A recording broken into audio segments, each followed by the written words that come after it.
The new Eternal Awakening card I'll be revealing today is none other than Summit Temple. It's back, baby. This is a blast from the past with one of the most influential Haven cards from all the way back in 2018. Many of you will immediately remember this card. For those who haven't seen this card before, Summit Temple is an amulet that causes your followers to deal damage with their defense instead of their attack, but only when they attack on your own turn. To make it easier to run multiple copies, Summit Temple basically becomes Insight if you already have one in play. Of course, decks with Summit Temple will want several followers with more defense than attack.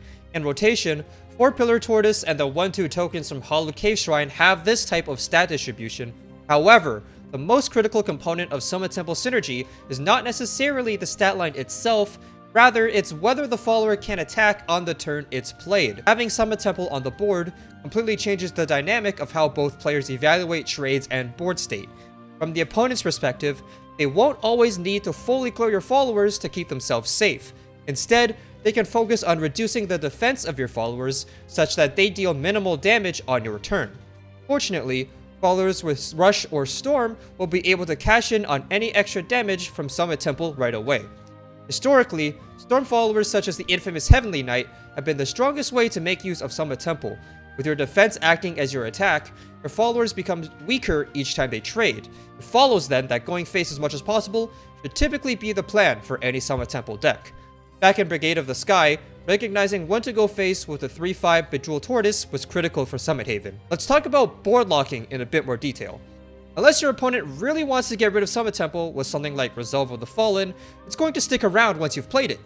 If you have just 1 or 2 other amulets on board at the same time, you could be ripe for a board lock if the opponent damages your followers without killing them. Summit Temple opens the door for your opponent to significantly weaken your board without giving you back that board space. You can expect this dynamic to play a huge role in any Summit Haven matchup.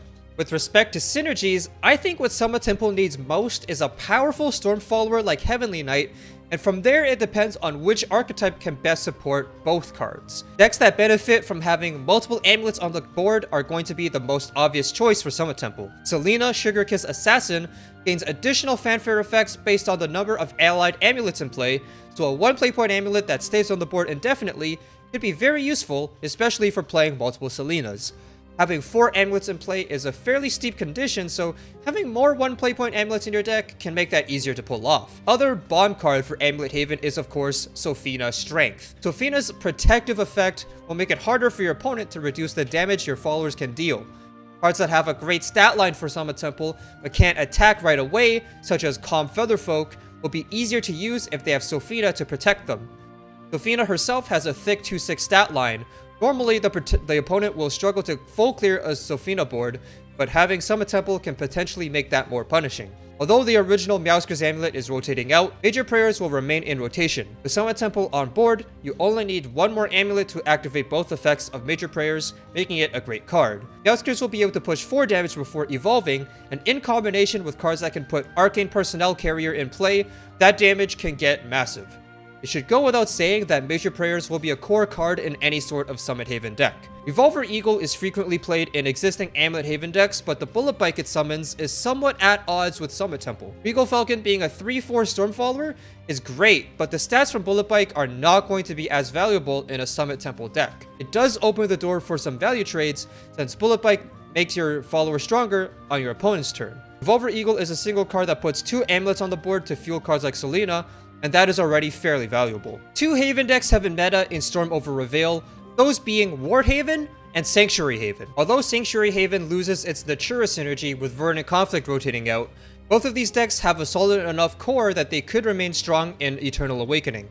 However, Summit Temple doesn't suit either deck particularly well. Ward Haven is notorious for having a small number of disproportionately impactful cards, such as the infamous Anvil, Judgment's Cannon, and Enchanted Knight. All their other cards directly support these few key cards and, by extension, their game plan. Therefore, running Summit Temple reduces the deck's consistency and overall flow without nearly enough benefit. With Wilbur Grand Knight's effect, Ward Haven's plan in the late game will usually involve pseudo boardlock scenarios where the opponent is forced to trade into weak ward followers. This completely defeats the purpose of Summit Temple. Board space is also an issue for Sanctuary Haven. With this deck, ideally you want to have 2 Holy Sanctuaries on board at once. From there, you tend to play 1 or 2 followers from hand per turn at most, allowing the Holy Flame Tigers from the Sanctuaries to create a board for you. There's simply no way to play the Sanctuary strengths if Summit Temple is constantly hogging space. The Tigers being 4/4 do not benefit from Summit Temple at all, and Sanctuary Haven's control game plan has no room for cards that only contribute board-based damage. When the original Summit Temple was released, a lot of players overlooked its potential. I believed in this card 2 years ago, and I still believe in it today. Although Summit Temple won't have a home in the currently most popular Haven decks, it only takes one really strong Storm Follower and some nice amulet support to put this card back in the spotlight.